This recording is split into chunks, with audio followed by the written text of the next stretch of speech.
The only story I got about Roy Perry I'd like to tell is Hacker. Roy Hacker's garage. It was grocery store. It was a small one, and they had a meat block. And you go in and get your meat, and he had a cat that slept on it. And when you got your order of meat, he'd slap that cat off that meat block and then cut your meat. Not once did I ever see him clean that meat block. Old bobtail cat.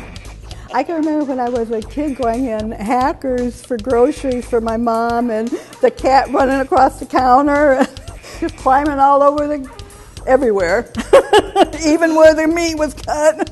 I mean, it just crawled all over, up and down the grocery stacks. If you went into Hacker, now this is something, and you ordered hamburger, he would go get a quarter of beef and spit his tobacco cod in his hand and throw it in the stove and get his knife and cut you off a hunk of meat off of that quarter and grind up the hamburger.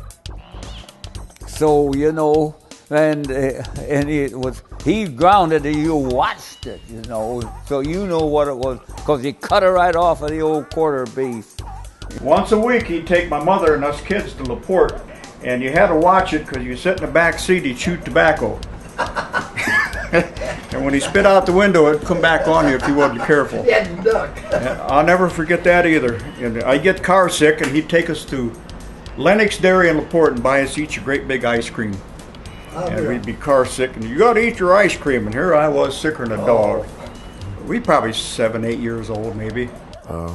Roy Hacker would, to save money, would go out and he'd buy a steer from a farmer, and he would dress it down and butcher it himself, and put it in the cooler.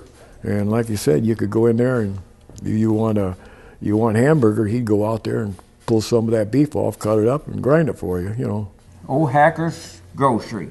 Yeah. And like I say, when he died, I was in the store afterwards, you know, because we all was all upset, and one of his relatives said, "You don't have no idea how much money the Hackers got on the books." Mm-hmm. And it was, you know, the Depression was something else, you know, that we lived through.